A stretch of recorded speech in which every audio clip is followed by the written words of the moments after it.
just to cut me down. Say my name just to spit it out. Does it feel as if we lost a piece of who we are? We lost another piece of who we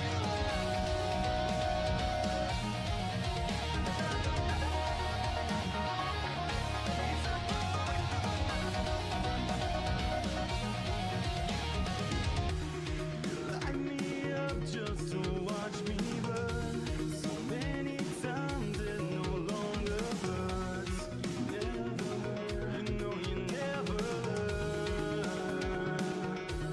So tell me, where did we go wrong along the way?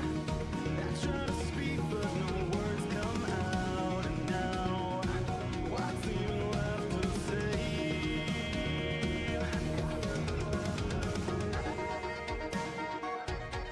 Cause every time I tell myself that I'm okay, it feels like the days are getting worse. And every time I pull you back to make you stay, we lose a piece of who we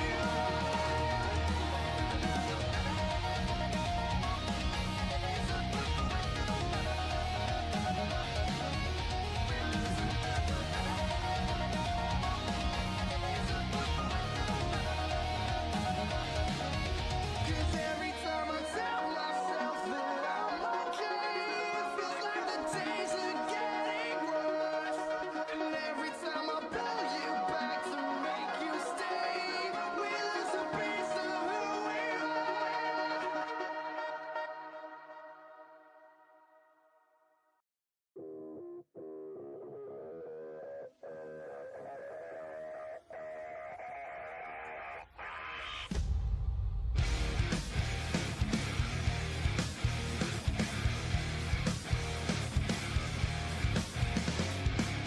Your demon has stripped back your memories and set you up to take the fall. And in your mind, the clouds have been gathering. You may feel hopeless, but I'll never let you go. Fly through the stratosphere and then I'll rip and screaming from your soul. Oh, we'll watch it fall. Now your clouds are all gone. Come and set your light through. Just set your light through before we're only whispers in the wind.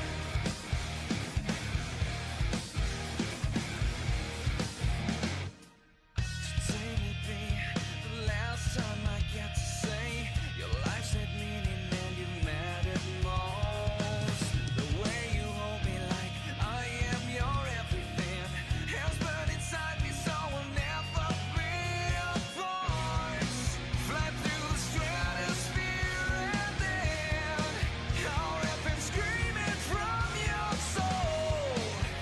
Oh, we'll watch it fall. Now your clouds are all gone. Come and set your light through. Just set your light through before we're only whispers in the wind.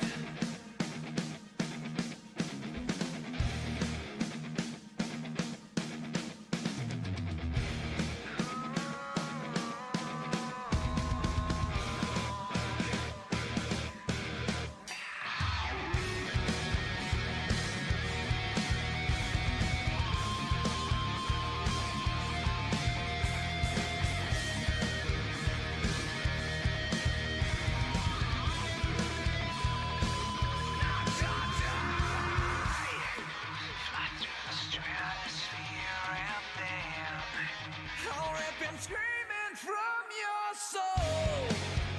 Oh, we'll watch it fall.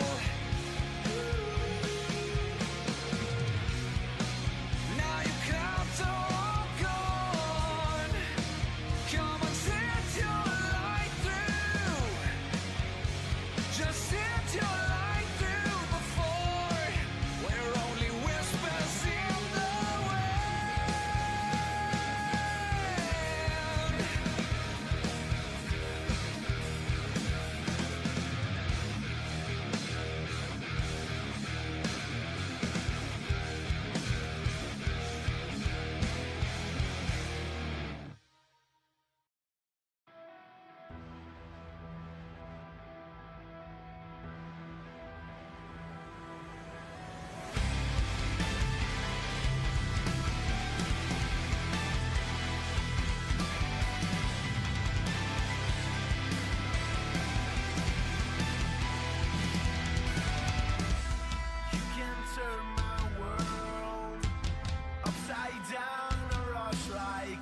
you follow me when the sky starts to change?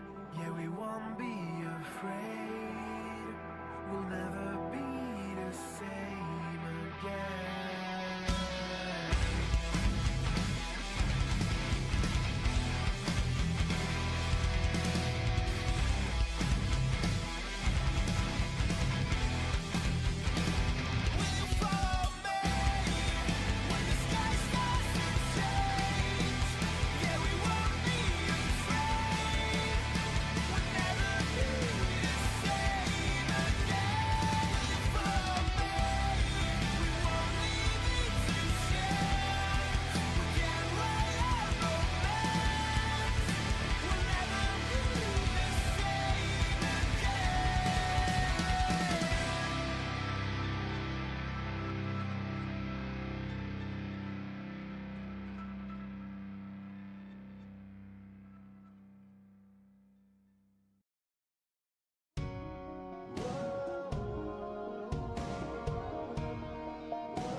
With anime in our souls and thoughts of wrestling out of control, we are a group of weebs who love the entertainment to be the voices inside of your head as we go through the wrestling events of the evening, give our thoughts and predictions, inclusive to all you nerds out there. Table get put through an experience unlike any other. Brought to you, of course, by Weebs of the Ring podcast. Happy Friday to everyone out there. Hopefully you've had a lovely week. Hopefully everything went smooth for you guys out there. I know I had a bit of a rough week. I'm not gonna lie, everybody, but that's all in the past. Now, present. It's the weekend, and we've got a big Australian-based weekend ahead of us, as WWE is now in Perth, Australia, for Crown Jewel. Not only just for Crown Jewel, but we had time today, especially if you have a VPN and watching overseas and all that through Netflix. But Raw is also going to be early on Mondays for the next few days and all that. So strap in, ladies and gentlemen, and get put through that experience that we keep talking about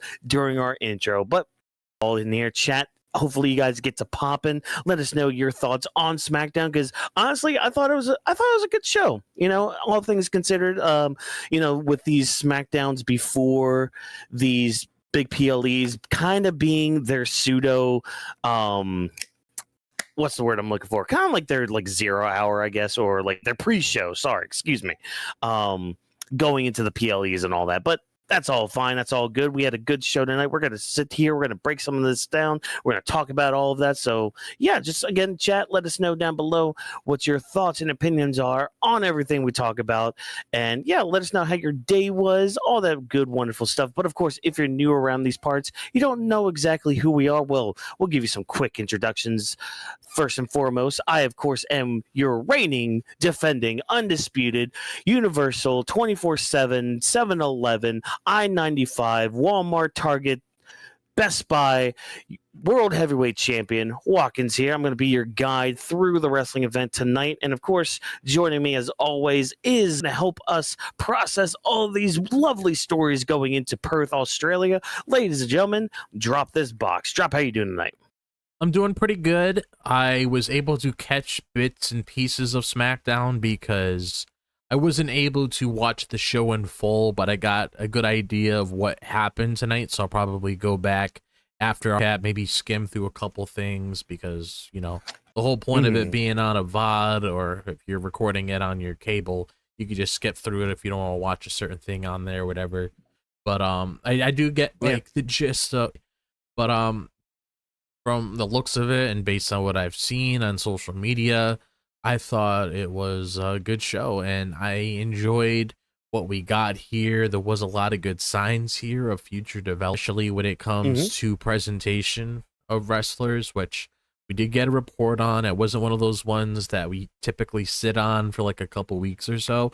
It seems like as soon as that report was like sent out, a lot of it was starting to kick into gear. So that is a very good thing. Like, not even 24 hours, just right away, you know, changing superstars theme songs the way that they're supposed to be, actually giving it that good feel. So that's something that definitely deserves a round of applause, because that's the kind of thing we want to Yeah. see.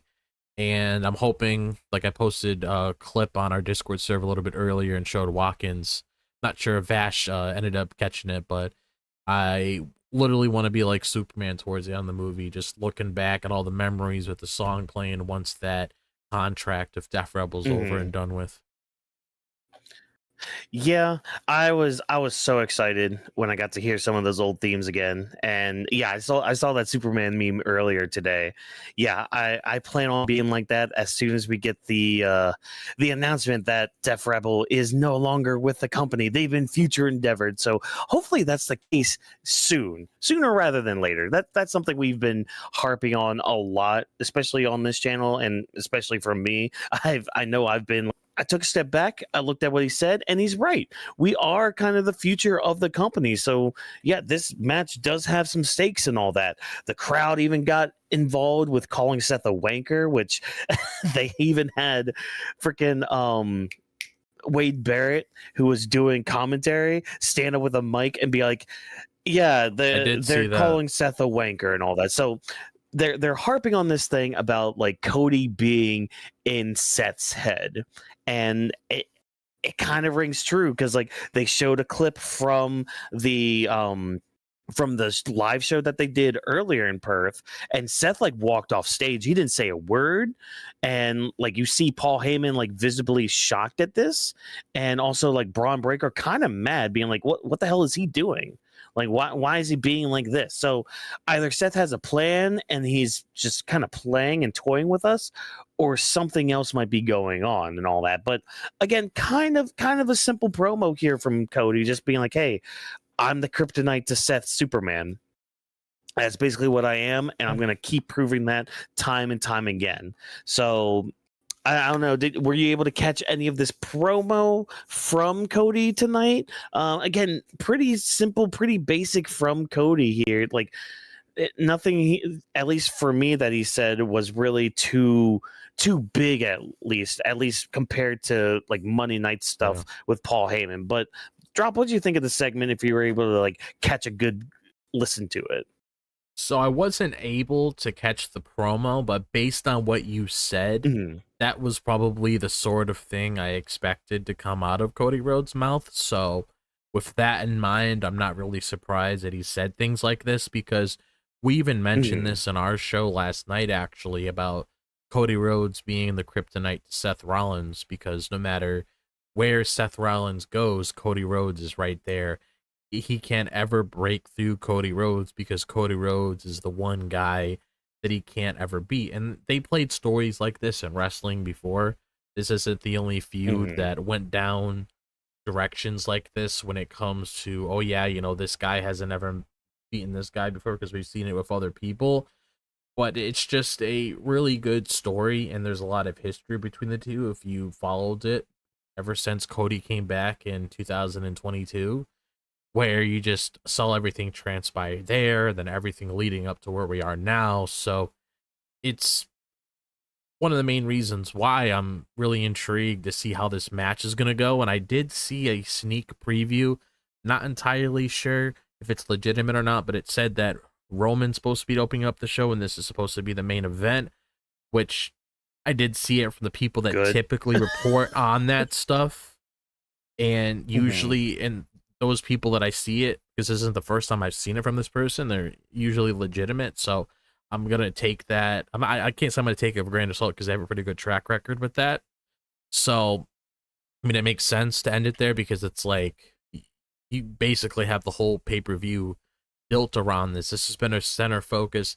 This has been the thing they've been putting in front of you when it comes to how Seth Rollins is going to handle Cody Rhodes during Crown Jewel once they have that match with one another. And we spoke about it, obviously, going in depth with our show last night. So if you guys want to go back, you know, take a listen to that, because I don't want to repeat too much what we said here, because obviously we're going more in depth of, okay, the match happened, giving our thoughts tomorrow once we cover the show at 8 p.m. Eastern.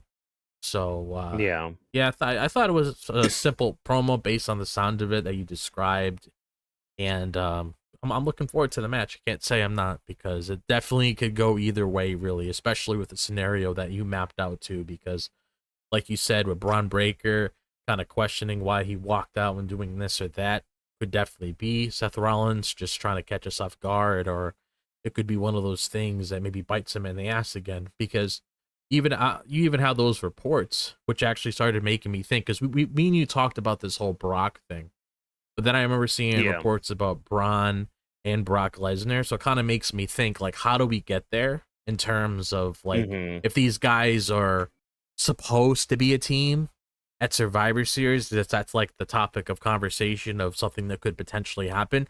I'm wondering in my head, how do we exactly get there? These guys are going to be buddy, and then, you know, what's going to happen to really lead it there? Is it going to be something that Steph does to really get to that point and everything? I don't really know, but a lot of things can happen tomorrow with that event. I don't expect it to be a clean thing.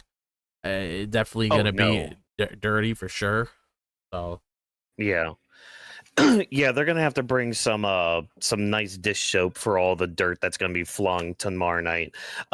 So part of Cody's promo here, and I at least want to shout this out too. I was trying to like look up some bits of pieces from his promo and all that, but he did shout out some names that have been stepping up to kind of carry the company while he hasn't been around, or you know, when he's not around, or kind of helping him and all that. So like he was mentioning people like Rhea, Jay, Punk, Orton, Roman, and all that. But I at least wanted to shout that out because, like, yeah, he would feel that way towards Seth too. But again, like right now, Seth's kind of, again, like the crowd said, he's being kind of a wanker.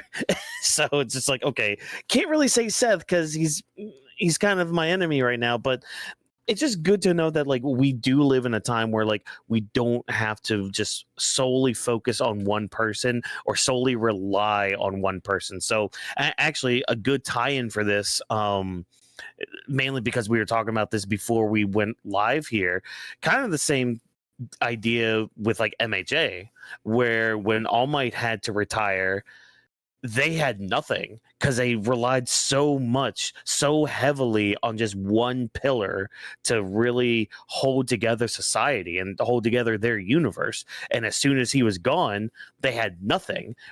And WWE was kind of the same way. Like for the longest time, all they had was John Cena. All they had was Roman. And whenever any of them were gone, well, what do we do? Who do we put in the main event? We don't have any main eventers because we didn't build anybody else up. But like right now with Cody's era, it's like, okay, we have Cody, we have Roman, we have Randy, we have Seth, we have Becky, we have Rhea, we have Jay. Like we have all these people, all these different pillars that we can rely on to really boost the company up. And it's great to be in that time right now that we have all these superstars, all these strong contenders to be like main eventers, or to be just, yeah, mainly just the main event and all that, but also to kind of carry these stories going forward and all that. So I at least wanted to shout that out because Cody at least shouted it out. I wanted to throw that in there too because they are big names that are usually on these PLEs and all that.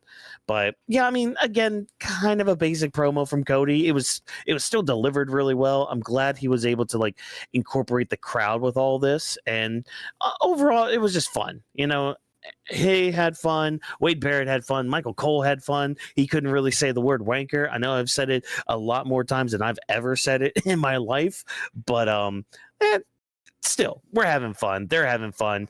Everything's just fun right now and all that. So that's basically the build for what is more than likely going to be the main event tomorrow night. Short, sweet, to the point. Let's get into the stuff that we kind of have to deal with on a weekly basis, which is mainly like our mid-card stories, because we had some stories that like either had to end or continue on or even start with a lot of these. And the first thing we're going to start with is the main event of SmackDown, which was this last man standing match between Damian Priest and Aleister Black. This thing has been building up for the past few weeks with both of them attacking each other in the back. And, you know, they had a match that Aleister Black did cheat to win, and they both were kind of just in each other's way and all that, leading to this last man standing match. And I mean, this match was fun. It was really fun. We had some kendo sticks, we had some table spots, and we even had a fireball at one point, which was crazy to see in this day and age with WWE. Loved seeing that. But yeah, basically you have a power player in Damian Priest taking on a very precise striker in Aleister Black. And again, very hard hitting. It was a really fun match, I thought. And it ends where both men go into the crowd. They're fighting on top of these boxes. And Zelina Vega just shows up from out of nowhere. She just shows up. She's just like, hey, can we stop? And you can kind of see, like, when she's like right in front of Aleister Black, you can kind of see her like hand something to Aleister Black, which is obviously, you know, the fireball that he used in the match. And yeah, she gets out of the way. One fireball, one black mass that sends Damian Priest not only off the boxes, but through some tables. And by the count of 10, he couldn't get up. Aleister Black wins. And yeah, I'm assuming we're going to be continuing the feud going forward because just because of the interference we had here, you know, I don't think Damian Priest is going to let this, you know, lie down or anything. Maybe he can finally get some help, at least on the women's side. I mean, I know Rhea's still on Raw, so maybe he can find somebody else to kind of give him a hand to counteract Zelina Vega. But again, I thought this was a really fun match between the two. Just between the two guys. But what do you think of the match? I'm glad it was the main event. I'm glad that Aleister Black was a part of it because Damian Priest has been in the main event many times. If it's like singles matches or just tag matches, whatever the case may be, he's been a part of it, even pay-per-views too, when it comes to like, you know, the War Games matches, everything like that. But Aleister Black, at least to my knowledge, ever since he came back, or even before really, he hasn't really been put that far ahead where it's like, oh yeah, you're closing out the show. So I really do like how he was able to do that. This actually makes sense to close out the show. If I'm being perfectly honest, it is a last man standing match. So you want to make sure that you give it a lot of time so those two guys can go out there and cook and give us a good match. And it was great seeing Damian Priest demonstrate how strong he is because we know he's a powerhouse when it comes to a lot of the explosive moves within the match itself.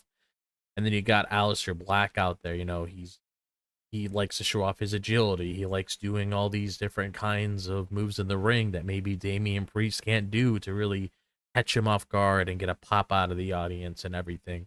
So I really like this match between these two guys. It was what it was meant to be. It gave a good definition of what a last man standing match should be when it comes to the chaos that's supposed to be put into it. And it also makes a lot of sense given how you got these two like button heads a lot, and it seems like they have so much hatred inside. I mean, this is like the picture perfect match for them to begin with. And I also like Zelina Vega's involvement here too. I want to give a shout out to that because at least it gives her something to do. At least it's something that's new that we haven't seen before. And it also gets me curious to see how both of them will work the ring because they are husband and wife. That's no secret. Everybody knows that they're married in real life. They live together and do different things with one another. So that's not that big of a secret, but I bet it feels good working with her partner, being able to do all these different kinds of things. And it just kind of puts Zelina Vega somewhere else where it's like, oh yeah, she was doing all this before with the US title and getting into these different kinds of matches and all that. But I just feel like this is probably a good change that was needed to at least make things feel a little bit different from her. So I do like the pairing of her just coming out of the blue and then obviously giving him the edge so he's able to win the match when it comes to the fireball that he shot at Damian Priest towards the end before he knocked him out with the black match, which is another thing I do like. I like how they protect that move because that move is meant to be protected because it's not supposed to be one of those moves where it's like you get hit with it and you get up in like a 1 count or whatever. That's supposed to be like a TKO move where you get hit by that attack, you get hit by that move, you're done. It's almost like how it was with what was his name? Baron Corbin's finisher too, like the End of Days. It was kind of like that. The move. End of Days, yeah. Yeah, it's kind of like that move for a while. It's like once you get into it, you're not getting out of it. Like you're just gonna be going down for the 1, 2, 3, or if it's a last man standing match, you're gonna be knocked out. You're not gonna be getting up. out of something like that. Mm-hmm. So I do like how, we got a good match out of both of these guys, and we're able to see some good things for Zelina moving forward, because I'd rather her being featured in what she's in right now compared to before. Yeah, yeah, and I mean, I think only one other person's kind of like kicked out of the End of Days, or at least Baron Corbin's End of Yeah, Days. I want to say it was Drew. yeah. I It want to say it was Drew McIntyre, but sounds I don't know. I familiar. don't. That involves some research that I Think- don't have time for right now. Um, but yeah, I'm glad that's still a protected finisher, like you said. Because even still, like Damian was barely moving after he fell and went through those tables and all that. So yeah, I think the thing I'm most curious about is how the presentation is going to go when it comes to like Zelina Vega teaming up with Aleister Black now, because she's always been somebody that's been kind of colorful in her presentation. Even Yeah, when she was a heel, she was, she had some color and all that. And with Aleister Black, I mean, it's kind of in the name right there. He's a black guy. Like he likes he likes the color black. He lives in the darkness, a revelry in the dark, if you will, like all that stuff. So seeing Zelina Vega, I'm curious how her presentation is going to be, and especially with like Aleister Black's entrance, like how is she going to be incorporated with that? Because like yeah, we see this with like dark characters before, like Scarlett and Karen Cross, for example. Like we saw how that entrance went, how like Scarlett was very much heavily a part of that.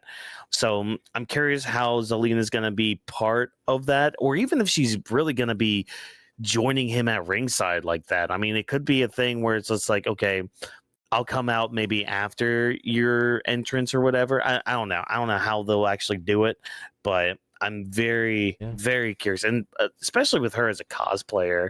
I mean, there's A lot of plenty of potential. looks that she could go with. He has his mask too. Brought his mask Hmm. tonight. He was wearing that. That was pretty dope. Definitely, it Oh symbolizes yeah. his character very well. Another thing I also saw online that was pretty funny is that Damian's girlfriend Lola Vice also commented on what happened tonight too. Oh, do you? Oh, do you think this is going to be like a catalyst for her to move up to the main roster then? It's definitely possible because she has been on NXT for quite some time, and maybe Yeah. if they want to shake things up towards the end of the year, because we did get a couple releases. We're obviously not going to talk about them on the show or anything, but there Yeah. was a couple releases today, and when it comes to like NXT or things that have to do with Evolve and IDs, so you never know if there's like different people being switched around to get pushed up to NXT faster. Maybe they want to let out a couple of them on the main roster, but if she wants Yeah. to, I mean, it's not a bad thing. I wouldn't be against it or anything like Hmm. that, but it all depends on the execution, of course.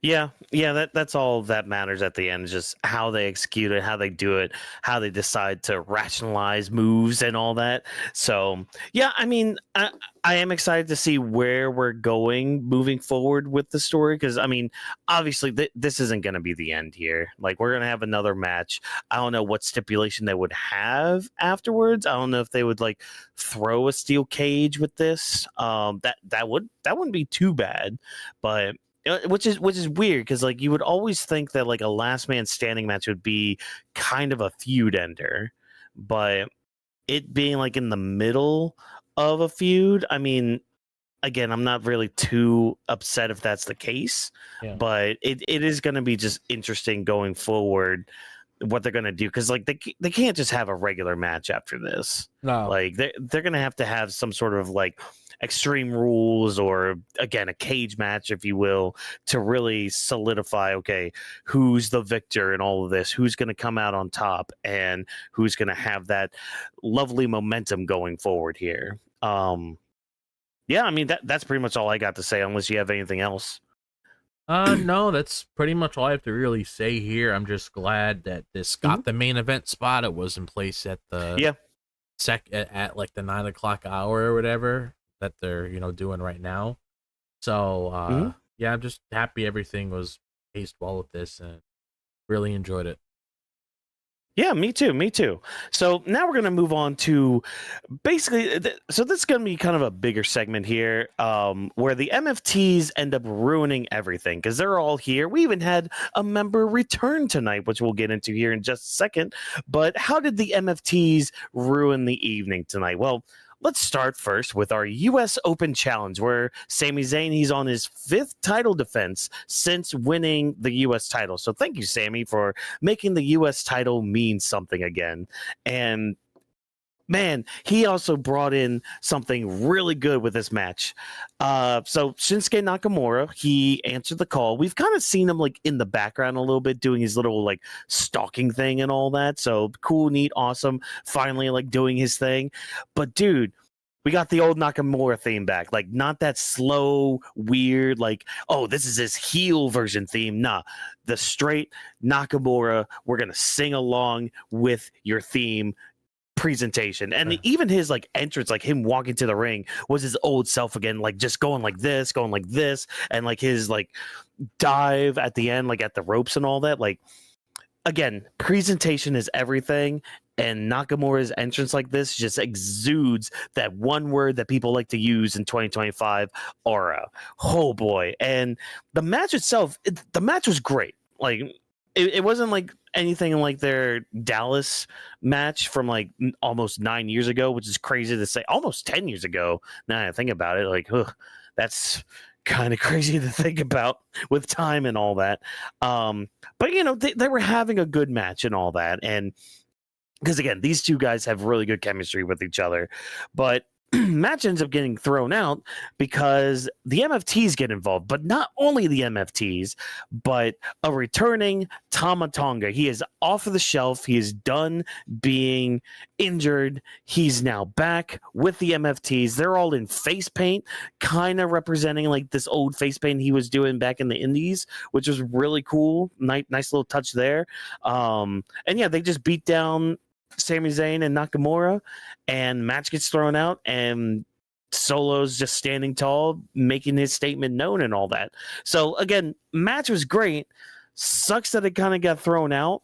And it was kind of one of those things, like when you look back on it, you kind of were getting that feeling like, okay, something's up with this match where it's like they're not going full out. They're kind of holding back a little bit, which means somebody's getting involved to ruin everything. So, yeah, I mean, I guess, what do you think of the match? What do you think of the MFTs coming back? I know one of our conversations was when Tama Tonga comes back, to have him be a face instead of a heel. But, I mean, he's aligning himself with Solo still, so all right, cool, fine, whatever. Yeah. But, yeah, what do you think of the match, the interference? And I guess now the presentation of the MFTs with this face paint. So when it comes to Shinsuke Nakamura coming back with his classic look, I really like that. And you can say what you want about Shinsuke Nakamura nowadays, because you know they did do some things with him in the past that kind of tainted his image a little bit, but still, it's really nice to see him come back with the old music, because you don't have to like fix something that's not broken. Like if something works, if the crowd is interacting with it, you don't have to take it away and replace it with something else, because I don't know. I just never been a big fan of them making decisions like that just because they want to be cool. They want to put something out just because they want to be different or whatever. But I like how his old music is back, so that's a plus. Plus him and Sami Zayn in the ring together. I mean, those two guys know each other very well, especially when they delivered a classic match many years ago. So it's like I see these two in the ring and I'm like, okay, I'm really excited for this, because there's just a lot of history with these guys. And whenever you look back at the classic NXT Black and Gold days, this is one of the matches that are brought up, because this is one of the matches that really put both of them on the spot when it comes to show, like, you know, how great they are as professional wrestlers. So I thought the match was really good between the both of them. I enjoyed it all the way through. And yeah, we have Solo Sikoa coming back, trying to set a statement, have a new look at everything. You got Tama Tonga coming back, looking very similar to his New Japan days when it came to the face paint that he had. And I can't really say I have any issues with the alignment. The only thing I will say, even though it doesn't really matter anymore, maybe if it like was a couple months ago, it would. But I did know originally him and Jacob Fatu were like buddy buddy. They used to just be around each other a lot. They didn't really have any issues. Then of course you had that thing happen with Tama Tonga where he got injured, and then he came back, and now he's with the other guys and everything. So it's like if it was a couple months ago and there was kind of a little thing going on with those two guys, I would be like, okay, you know what's going on here. But the fact that you already have Jacob Fatu inserting himself not just with Drew McIntyre, but also teasing to see him in world title opportunities now with Cody Rhodes potentially in the future, based on what we've seen in the back, I honestly don't really care anymore. I mean, it's probably better for Jacob Fatu to do stuff like this, and there really isn't any other thing you could really do with Tama Tonga. You're not going to just let him off on his own, have him do his own thing. I mean, if he has his brother and a couple of his cousins and everything involved in this big faction, you might as well just throw him into it. But I guess this was the person that Solo Sikoa was talking about. So there you go, right there. Yeah, I'm just excited. I'm happy Tama Tonga is back because he adds at least a little bit of character to the MFTs, because at least he has something other than I'm gonna just stand here stoic or anything, or you know, because at least he has something. He's the guy. He's like the comic relief of the group. Tonga Loa, he's the unintentional comic relief because I mean he's kind of shit, you know. But I feel like part of it is on purpose, but a meme character.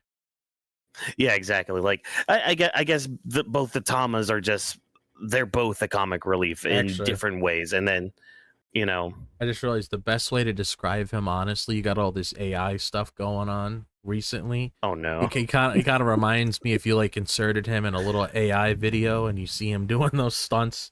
Like I'm not trying to throw any shots at him or anything, but no. Have you ever seen those clips of him and Okada or somebody where he's like, oh my god, yeah. It kind of reminds me of it, where it's like you create a prompt in an AI video and you want it to do a certain thing, but the AI video just makes it look so weird. That's what it kind of reminds me of. Gonna call him Tomasaur from now on. Yeah. Like, oh my gosh. Tomasaur is gonna strike again.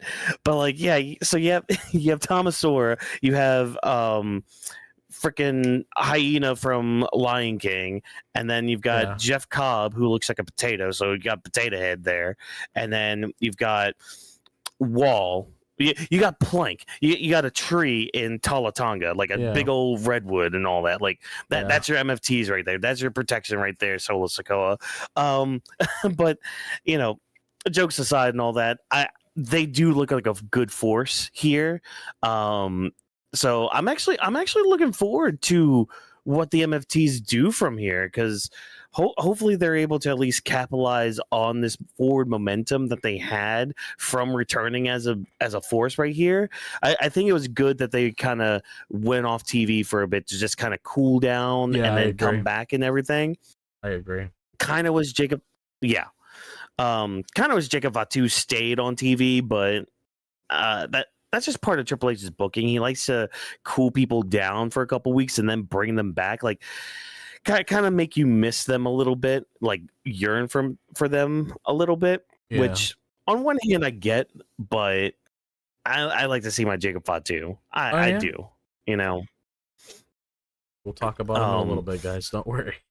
Don't worry. Oh, we're not done talking about our mascot here tonight, folks. But kind of continuing on with this conversation with the MFTs, because they weren't done just with the U.S. title picture, because later on in the night, we had the WWE Tag Team titles on the line between the Wyatt Six defending against the Street Profits. And the match was fine. I feel like it ended very quickly. Yeah. It came. Yeah, go ahead. Oh no, I agree with you. I kind of feel like, since we are on the on the topic of the MFTs, which is I'm still getting used to saying that. It just feels like really weird. Yeah, really weird name. I mean, I look at it, it sounds like it says motherfucking train, but I mean, some of them hit like one. yeah, definitely for sure. But to me, it's like looking at the match itself. I agree with you, it's fine, but it just really seems like they're trying to nail it in front of your eyes, or just basically show you that MFT is like kind of like the main character in the U.S. title scene and the tag title scene. Yeah, and if any, excuse me, if anything, this match kind of showed me they are definitely going forward with splitting up the Street Profits. Yeah, definitely feels like it. I mean, at this point, it's like I said,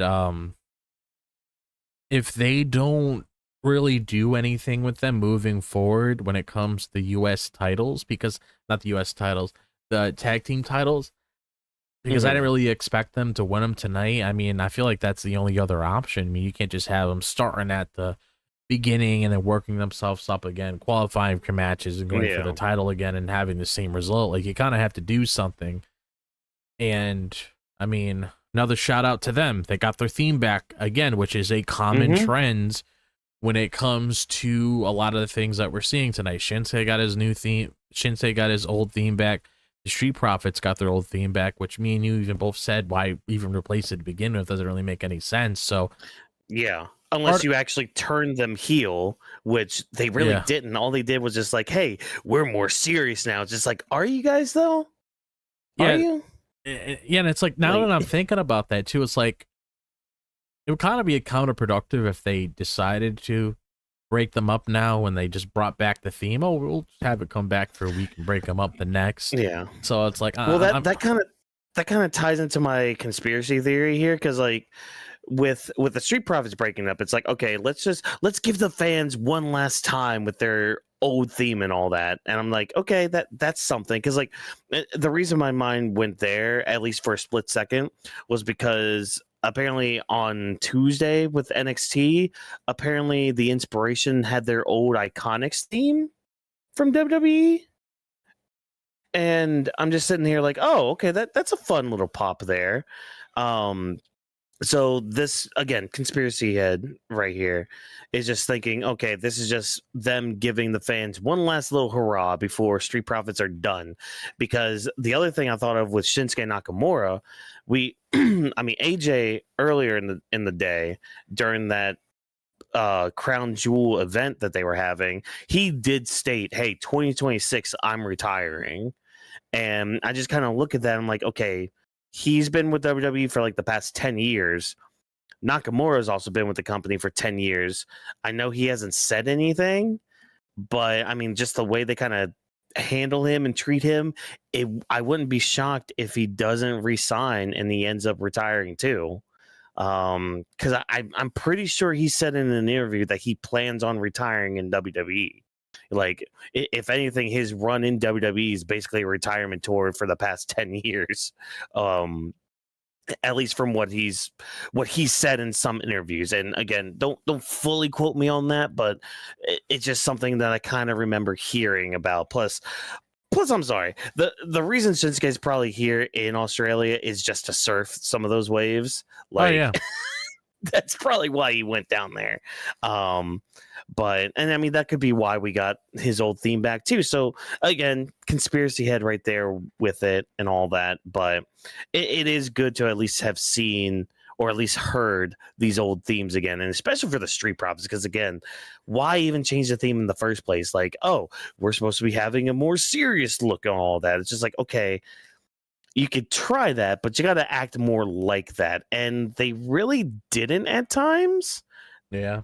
Like, especially Montez Ford. Like, Montez Ford was still very jokey and all that. But I don't know. We'll have to see what happens with all that. But yeah, again, like, the match was fine. I didn't see them winning the titles here either. It just kind of ended. You know, like, yeah, I'm just hoping at the very least, because sure, it's cool that the MFTs are back, but I want to say the same thing that I said with the Street Profits. I'm hoping that they do something with them this time in order for them to stand out. Like, sure, them having face paint could be cool, But in theory, I'm really hoping there's more to that. Like, oh, we're not going to just slap a new look on you and just be the same people before. Like, you've been away for a good while. So it's like, I'm hoping they were back there thinking, and because there was a report outside of what I brought up before about the music, about them listening in what people are saying, and I could see it because obviously the theme change that we got tonight was a good indication, because that is a huge complaint in WWE when it comes to presentation. But I'm kind of hoping they also take in what people are saying on, like, okay, you know, you got all these group of guys in here. Some of them are pretty talented. You really want to do something with them. I'm hoping they got a game plan here, because I don't want to see the same thing before.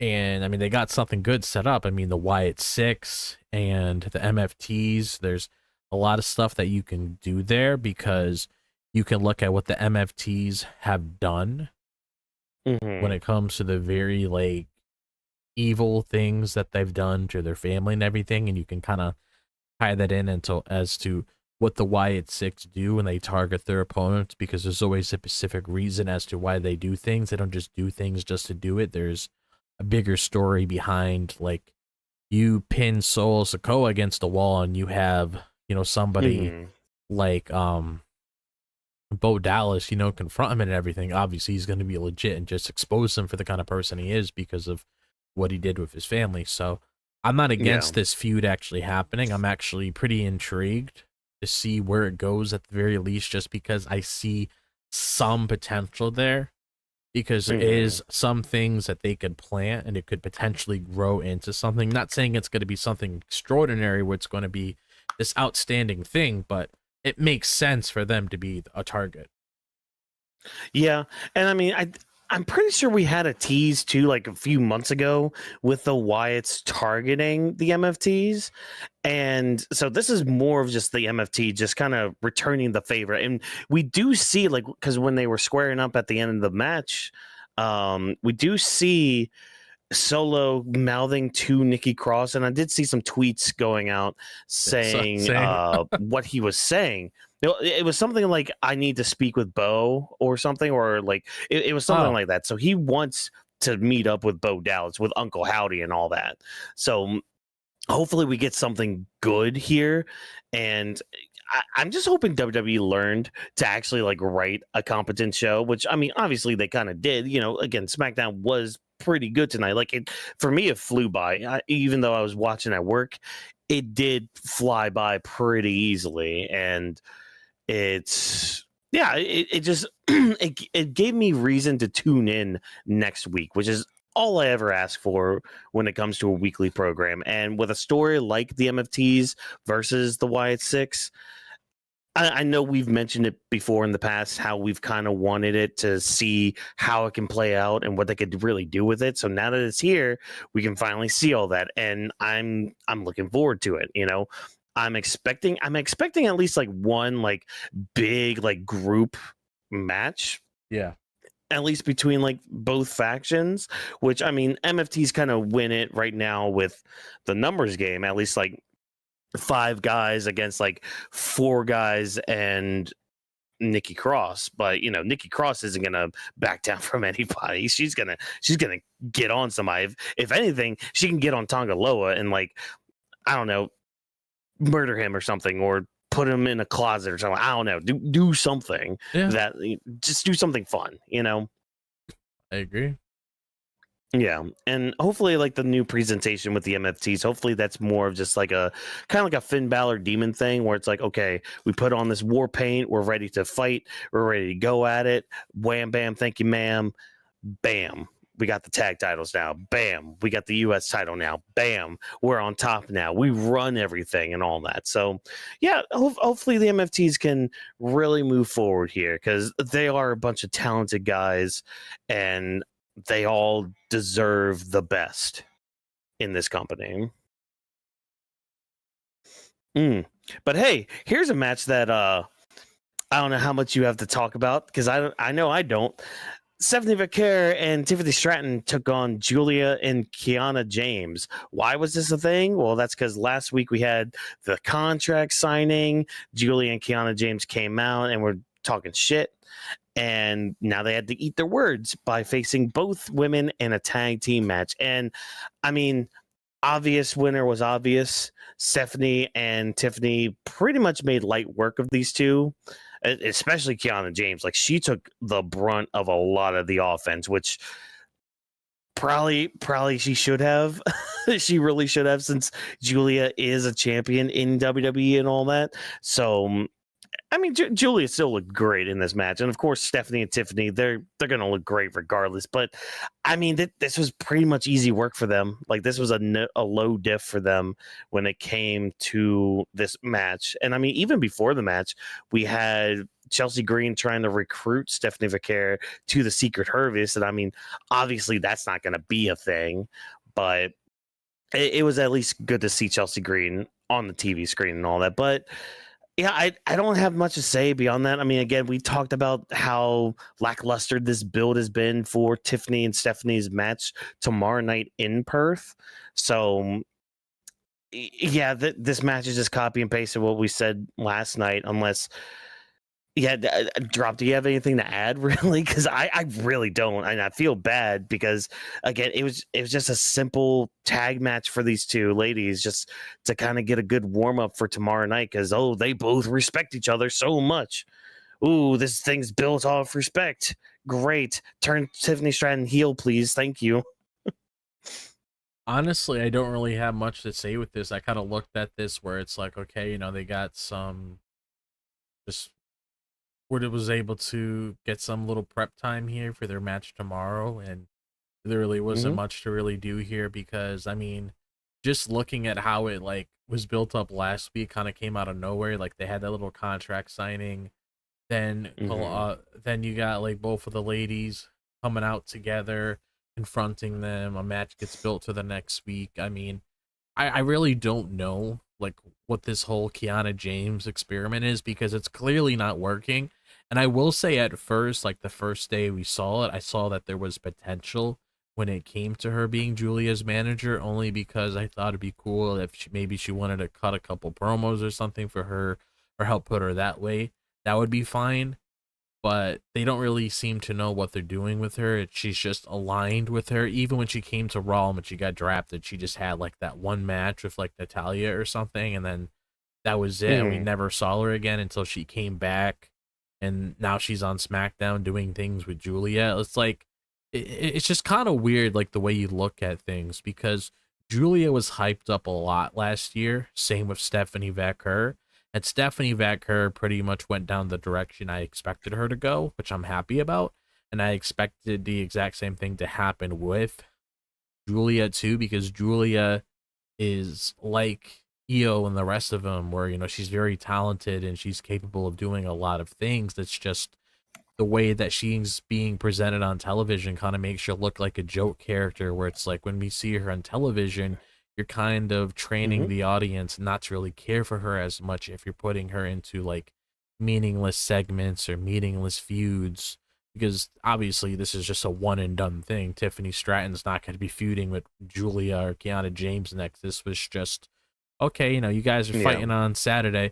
Let's see you guys team up, see if you could coexist and go up against Giulia and Kiana James in this match itself. If it was up to me, really, I would have either Giulia turn on Kiana James or just break it up entirely and try to focus and do something else. If you are really looking at what people are saying online, take that into consideration and try to build other people better, because there's going to be a time you're going to need spots filled. And if you throw somebody in there like a Giulia that realistically should be able to fill one of those spots, if you need an extra name thrown in the basket, if you want to do something with them, the way that they're being portrayed on television now, it just kind of takes you out of it, because it's I really want to be invested in something with Giulia, but it's what she's doing now, especially when she became U.S. champion, without his potential there, but they're not really doing anything with her. It just feels like a background character. Yeah. And you know what? This kind of sparks a conversation I want to have, because I saw a report this week, and I'm pretty sure, I think you shared it too in our Discord. I don't remember, but I know I saw it going around Twitter and all that. It was the report about Lyra Valkyria, how they were like, oh yeah, 2026 they're gonna a mega push for her and all that. And I'm tired of seeing reports like that. And here's why. Think back a year ago, we literally got a report about Finn Balor, who at the time was still in that feud with Damian Priest because of the whole Judgment Day thing. And they were like, yeah, 2025, Finn Balor's going to get a hell of a push. He's going to get a big push. He's going to be a main focus, blah, blah, blah, all that stuff. Look at where he's at right now. And I'm not saying, Lyra's going to end up like that, but it's just like when I see a report like that, I'm just like, okay, Finn Balor. There's one prime example. But tying back to Giulia now, because I remember seeing a report, I think it was earlier this year too, where it's just like, yeah, WWE are looking to make her just like Asuka was and all this stuff, like present her just like Asuka. I'm just like, even us here on the channel, I remember when that report came out, we were all like, oh yeah, that's great. That's awesome. Yeah, the next Asuka is here. She's gonna go on a tear. She's gonna have a whole long reign with the NXT Women's title and all that. And she's gonna like do this and do that, do this and do that. And they did nothing with her. Like, yeah, she got the NXT title. She had the match with Stephanie and all that. Then she moved up to the main roster. Like that was fine, cool, whatever. But now you have her lumped in with Kiana James. You have her holding the US title. And it, like Drop said, there's almost nothing going to it. And it's just like, okay, is that a Giulia thing? Is that a company like WWE thing? Is it a TKO thing? Like, what's going on here? Because like we see the report, we saw that. And again, as always, when it comes to seeing reports from the dirt sheets, take it with a grain of salt, or depending on the source, take it with a bag of salt or a truckload of salt. But like, I just think back to those reports and I'm just like, what is going on here? Like, why even get the report that like, oh yeah, they have big plans for this person. And then like it comes around to that time or moment and there's nothing. Yeah. And you're just sitting there thinking, why?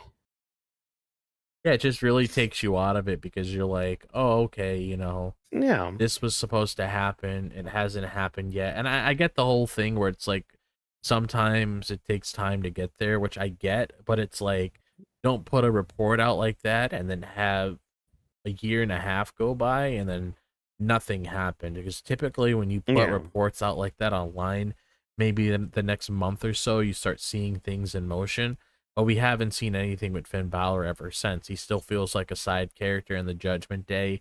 He shouldn't be presented there. I mean, the way that you presented him on that NXT show felt like the most I've seen where Finn Balor actually felt like himself for such a long time. So it's like what you're doing with the whole Lyra thing too, where it's like, do I believe she's gonna go places in the future? Yeah. Do I want to believe in a report like that? Sure. But at the same time, it's like I can only take so many things that they say, and I don't want something like that coming out and then you see it like 4 years later. Otherwise, just wait until the time comes and then, start talking about if something really big's getting planned. But it's like, I don't know. I just really want more out of Giulia. It just feels really awkward, like how things are placed on the show. It's like we talked about the Kiana James thing isn't really working. She looks like a killer. She's not really being represented as a killer. That's like you're throwing Jason Voorhees inside of like one of those little play ball pins that you see at like a Chuck E. Cheese or something. Like that's not Jason. Jason's walking in the woods at Crystal Lake. He's not jumping in ball pits and flailing his arms around and shit. Like you're putting her in a background that just does not fit her at all. Like the way that she's acting just isn't her. She's a killer, especially as a heel, because I've seen what she did in Japan. She's very vicious. She gets in people's faces. She normally likes to be her own person. I don't know what this experiment is. And it's okay, and it's not a bad thing if you want to put something down. And you want to do something out with it. Especially if you're taking things into consideration when it comes to what people are saying online, which I am buying into that because we did see that pretty quickly tonight. It'd be different with just one superstar getting a theme change. No, it was two. It was 2 theme changes. And then they're doing something with Zelina too, which is also a nice thing that would benefit her. I mean, I'd rather her be with her husband because at least they got a good mindset. Her whole cosplay thing, she could easily slide in when it comes to the aesthetic to fit in with who he looks like as well. So they got to really start getting in the back room and talking about this Giulia thing, because I can't stand seeing her being presented this way. Yeah, it just kind of sucks when like you hear they've got plans for somebody and then just nothing. Yeah. Nothing at all, you know. So we'll have to wait and see with that. But going on now to our quickfire segments to kind of end the show and all that. We have 3 that happened tonight. We had Drew McIntyre and Jacob Fatu being made official for next week after both of them were beating each other up backstage and all that. And we've got, at least in the future, Charlotte and Alexa taking on Zarya and Sol Ruka for the tag titles, so that's going to be a thing. And of course, Miz crashing out due to being dumped by Carmelo Hayes, so because they're not a tag team anymore. Cool, great, awesome, fan flipping tastic. So I guess drop I'm going to start with you real quick. What are your thoughts on these quickfire segments? Because again, a lot of these happen in the back, just kind of setting up for the future and all that. What do you think of it all? So I'm all on board for the Jacob Fatu and Drew McIntyre match. I think that's going to be really good. So I'm happy that was put into motion. It was confirmed for tonight. And I feel like they're probably going to have more than one match, because I don't see this being a one and done thing, especially if you want both of them doing something consistent and something that's actually meaningful on the show. And considering that there's a lot of people that care about both of these guys, I could definitely see more coming out of this, but I am glad that it's happening. And also the thing that I stated earlier, I like how he wants that WWE title in the future, so it'd be pretty cool if we do see a Jacob Fatu and Cody Rhodes program, because that's something I can definitely, sink my teeth into. That's something I would absolutely love. They're both good on the mic, they can tell a good story, they're both good in the ring, they got the whole package, and Cody just works very well with Samoans, so I would just love to see that. I would just love to see that match take place whenever it does indeed happen. And then when it comes to the thing with Charlotte and Alexa, I like the moment between them, because, I mean, it's kind of looking at, you got pretty much the 2 pillars that really built where the women's division is now when it comes to Charlotte and Alexa and the other ladies with them. But just basically talking about the both of them, they're pretty much gave them whatever they're running around with right now. So it's nice to see them with Zarya and Saruka when it comes to, the future, what they're able to do, how far they're able to climb the mountain. So, so it's really nice to have, a match like that set when the time comes, which I'm all on board for it. I feel like it makes a lot of sense. They've been teasing it for a while, and I feel like these ladies could probably deliver a really good match in the ring. So I am really intrigued to see where this is going to go. And this also gives them some nice main roster time. Nothing wrong with that. And then the whole thing with The Miz, I mean, it needed to happen. We were playing with it for a long time. Finally, the broke up happened. They split apart. I would assume Carmelo Hayes is probably the baby face now in this feud. It doesn't really make sense to have him coming back as a heel, just telling everybody how great he is and everything. So I feel like whenever we approach SmackDown next week, you'll probably see Melo. He's probably just trying to sell what happened last week with The Miz. And then you're going to see this hopefully building to the Carmelo Hayes that we do see. Because I will give credit to Miz because he did have a good feud with LA Knight. I remember when he did have a good feud with LA Knight, and this was around the time where they were really starting to build LA Knight's character before he was launched in the stratosphere where he is right now.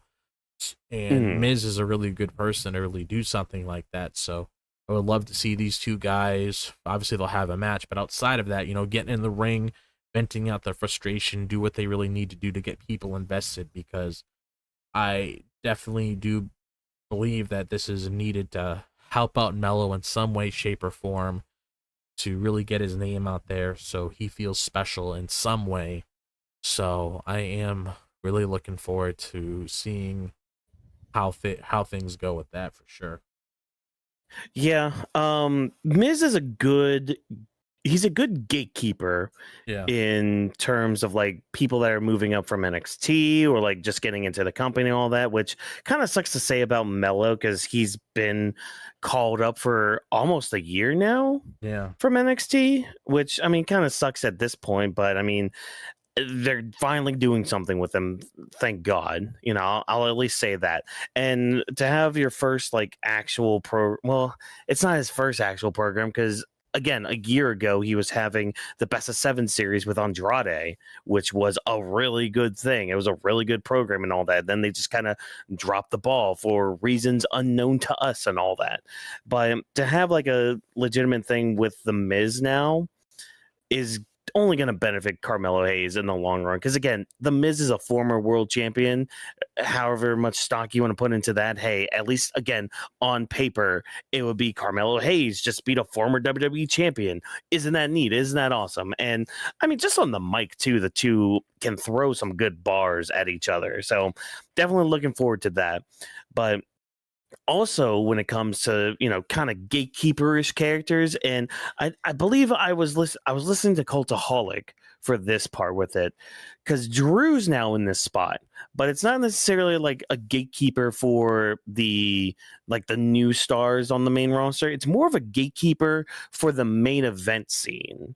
So he's basically somebody that like when somebody's ready to be like in that main event or like ready to like go for that world title and all that, have them go against a top talent that used to be like an actually like formidable world champion, somebody like Drew McIntyre, for example. So like Jacob Fatu having this program with Drew McIntyre, that's going to elevate Jacob beyond where he's already at, and it's really going to prove just how good Jacob Fatu can be when it comes to like the main event picture, whether it comes to like promos, definitely in ring work too.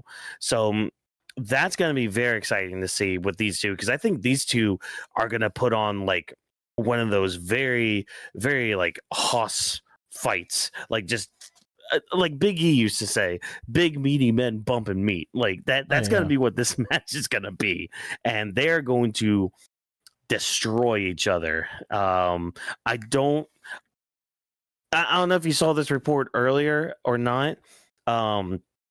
I don't think their match is going to end conclusively next week, because apparently the rumor is these two are going to be facing off at the next Saturday night's main event for the #1 contendership for Cody's title. Yeah. Oh yeah, I'm not against that. Yeah. Oh, I'm not either. So yeah, if they're going to end in a no contest next week and move it to that event, fine. Like give me a reason to pay attention to that show, which judging by rumors again, that show's looking to be pretty stacked with some big matches going on. But again, that's just rumor and innuendo. And when it comes to the women's tag team here, I don't know. I mean, I'm sure the match will be great. I wish we could get more with Charlotte and Alexa as tag teams. Like they did the thing with the Secret Service, which was fine and all that. Just not much beyond that.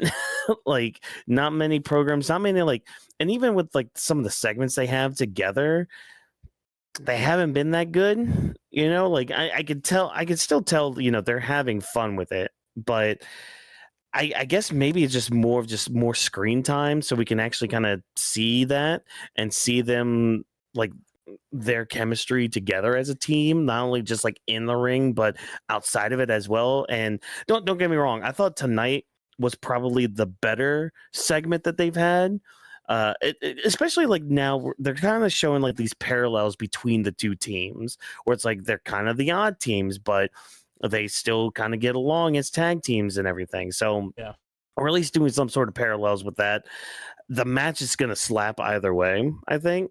So definitely looking forward to it. Like it's going to be fun. It's going to be hella fun. Oh. But I think that's all I have to say about the Quickfire segments. Looking at it, I mean, I'm looking forward to the matches we're going to get from them and the story progressions with them. I'm just glad like we're starting stuff to really like get us talking again. And this kind of just brings me to the final thoughts again. Like I think SmackDown tonight it was a good show. It's a good starting point for where we should go and where we need to go going forward with SmackDown, because now we're getting some good stories to actually like talk about, like things like the MFTs, Jacob and Drew starting up, this whole stuff with like the women's tag teams and all that. Carmelo Hayes finally getting his shot.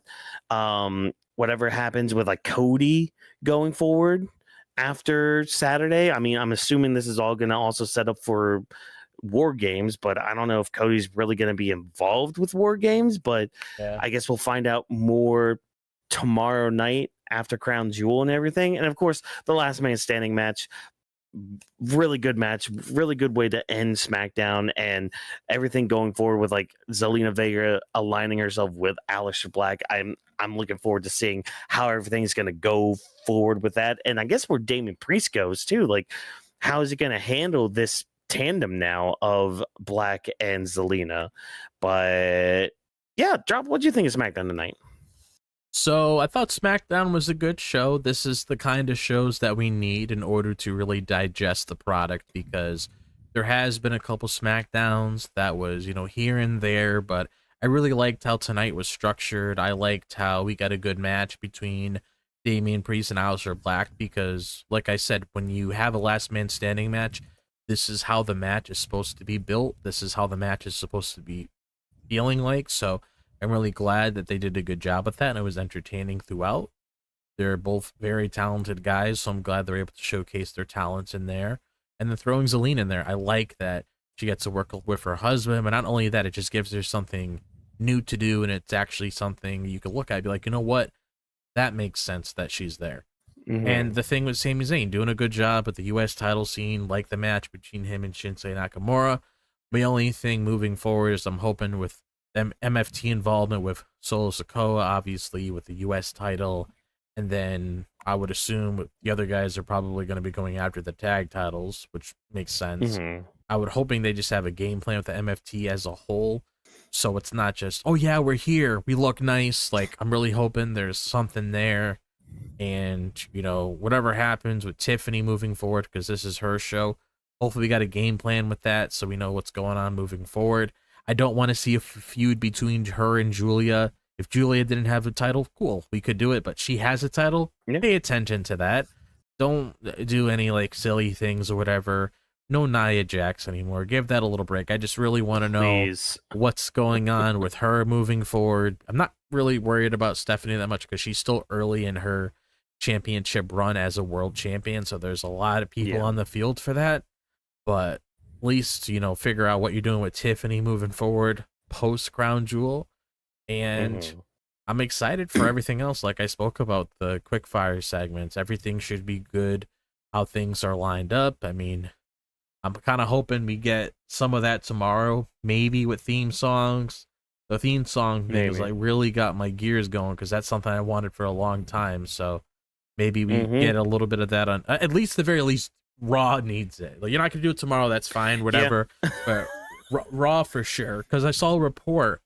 Me and you could very well see that next Friday, since Drew McIntyre has a match with Jacob Fatu, where he and Sheamus were one of the few people that also requested how they wanted their music changed. So maybe we get something with that with him. Maybe whenever we see Sheamus again, we get something with him. At least because they brought Sheamus's theme back and they just took it away. So it's kind of like, you're doing this with the other guys. You can't really be like, oh well, we did it with them. Like, there's no excuse. You obviously have the control to do it. So just go ahead and do it. Like the Sheamus thing, I'm sorry, I can't get behind that. It just feels way too generic. Kind of feels like very awkward knowing the guy's Irish and you're just presenting him that way. Kind of feels a little insulting. If that makes any sense? Yeah. So it's like, well, like, so here, the thing with like Sheamus's music, like his old theme was fine, and even when they brought like the other song back, that was fine too. But then they went with like this generic thing. It's just like, why for one? And then here's another name, Rusev. Give him a better theme than some generic BS that they have. El Grande Americano, change his back, please, because at least that one was fun, or at least make it better. The only one I don't want changed is Drew's, but if they do change it, I hope it still gives me the feeling of just wanting to grab a sword and cut somebody down. Because like Drew's, like I would ride into battle with Drew's music blasting on a stereo behind me. Like that's how much I love Drew McIntyre's music. But I mean, if he wants to change, fine, I get it because he has had it for a while.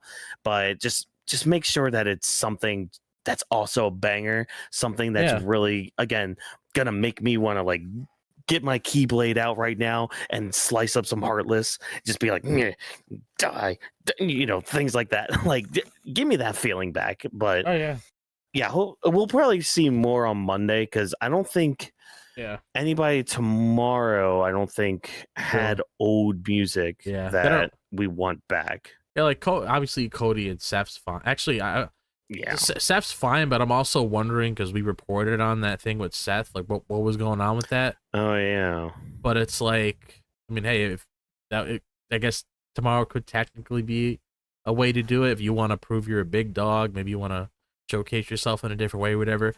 But it's like at least that at the very least on Raw, maybe we'll see a couple of changes there. Like I don't know if it's I don't really care about the New Day theme. I don't think that's good at all. I understand the previous theme doesn't really fit them now. But it's like at least ones that kind of like stick out like a sore thumb. You got to do something with that. Like at least with Zelina coming out with Aleister Black, you could just have his theme playing because her music wasn't really that good either. Ever since they changed it, just kind of sounds like the SmackDown theme. So I'm just hoping they get things into motion. Yeah, Judgment Day too. That's another one. Bailey. Yeah, Bailey too. It's like. We could be here all night just being like, hey, this person needs a song, this person needs a better song, this person needs a better song. I don't even know what freaking Dragon Lee's is. Penta's can stay. Penta's is good. Yeah. I like Penta's. Yeah.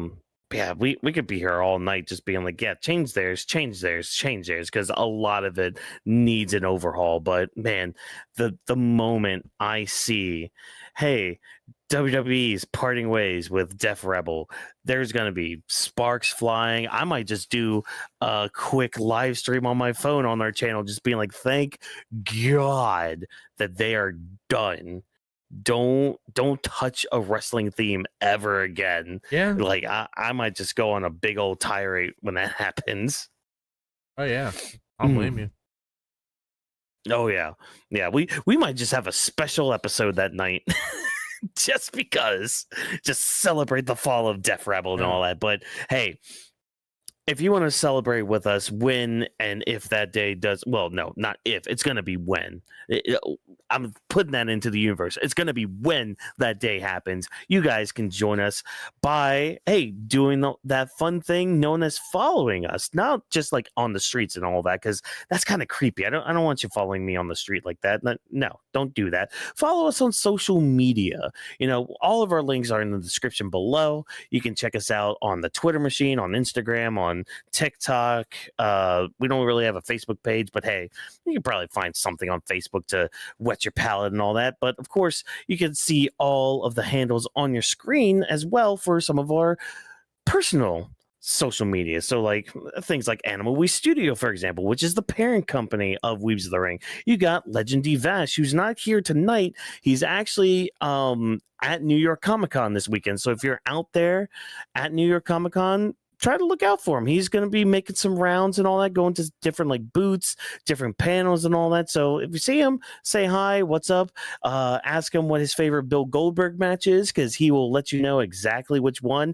It's more than likely the one against Bret Hart. And if you know, you know. But yeah, so you can follow him on all the social medias there. Drop this box, Watkins MW, and of course, Weebs of the Ring. And be sure to use the hashtag Weebs of the Ring to, you know, be part of the conversation, let us know if anything that's on your mind and all that. And, you know, give us some feedback, because we love getting feedback. We love to make the shows even better. And, you know, we would like to kind of expand too beyond the podcast and as well. You know, maybe we'll get some videos up and running in 2026 and all that, you know, because it is nearing the end of the year. So that's here. That's coming up soon. So we'll have some ideas for 2026 coming forward and all that. But yeah, with all that being said, I'm just going to take time to thank you for taking time out of your day to listen to the Weebs of the Ring podcast. If you enjoyed what we had to say, again, all those links are in the description below. We're on YouTube. We're on anywhere you can listen to podcasts without the video and all that. So like Spotify, Apple, I think it's, what's it called, Podcast Bean or something. Yeah. Sorry, Vash knows most of that stuff. Anyways, those links are all down below for you in the description as well to check all that out. And again, use the hashtag Weebs the Ring, be part of the conversation and all that stuff. And again, feedback is always appreciated because we are nothing without you guys tuning in. Weebs of the Ring is presented by Anima Weebs Studio. Thanks to our production team for all their hard work. Thank you once again for joining us. And remember, as always, no stunt grannies were harmed in the recording of this podcast. Have a good night, ladies and gentlemen, and we will see you tomorrow at 8 p.m. EST for our special coverage of Crown Jewel Perth. See you tomorrow, everybody. See you guys, and make sure to get plenty of sleep if you do plan on watching the episode at 8 in the morning. Oh, yes.